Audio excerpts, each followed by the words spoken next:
People like Ian Chappell, Doug Walters are actually, before this big crucial game against India, a knockout match, are coming out and saying these things about Ricky Ponting in public, because we've seen this happen in India, but you'd expect former players to back their captain, because if there's anyone who's going to do the job, it has to be Ricky Ponting, and he needs support at this time, as opposed to his own former teammates or former greats coming out and saying nasty things about him. Yeah, I'm a little surprised, to be honest, because these are past players and past matured players and past captains. So they have gone through the same as Ricky has gone, or some other captains have gone in the world. So it's a bit surprising, but that's come with the plate, and that's come with the job, and Ricky understands it. It's just how he deals with it. I've always felt that whatever is being talked or written about you, it's how you deal with it. And I'm sure Ricky, with so much of experience, so much of performances, just knows to deal with it, and for him the best thing will be to just not even read and go ahead with the game. He's a far better player than the rest, and hopefully he will do well in whatever remaining part of his career.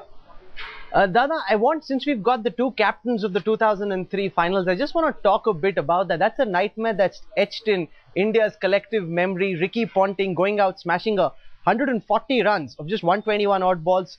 4 sixes in that innings, 8 fours. That's not a very pleasant memory, and most of all, I assume for you, the nucleus of the team, Dada, is still the same. You've got Sachin, you've got Zahir, you've got Nehra, Bhaji, Sehwag still in the squad. Do you think that will play the fact that we got hammered by Ricky Ponting's men in 2003 in the finals? Will that play on the boys? Will they look at this as an opportunity to seek revenge?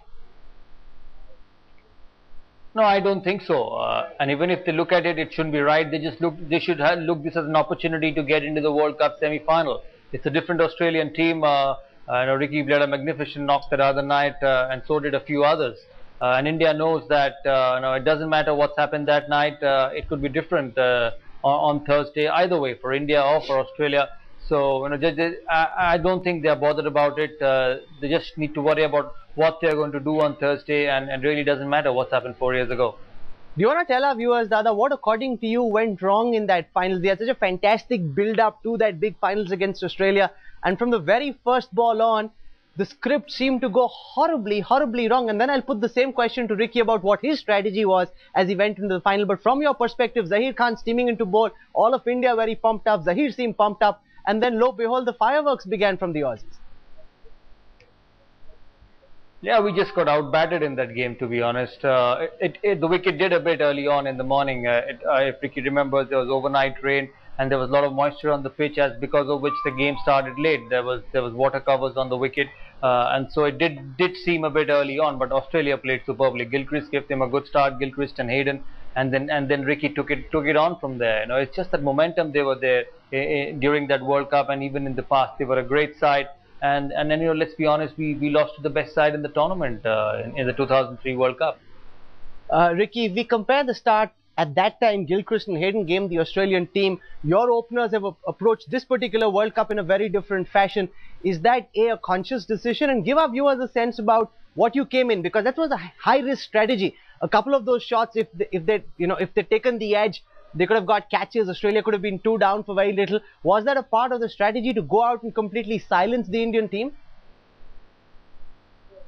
I think if you talk to both Gilchrist and Hayden about the way they played most of their one-day cricket, it was all about trying to get on top of the opposition early on. And if you look at the first over of India's innings that day, you could just sort of sense that there were a few nerves around. There were a few wides down the leg side, and Gilly jumped on a couple of half volleys and crunched them to the boundary for 4. And I think we were 15 or something like that off the first over, not for none. So momentum had gone our way early on. They put on an unbelievable partnership. I think it must have been somewhere near the 100 mark by the time I got to the crease. So yeah, momentum was certainly going our way. We ran with it from there.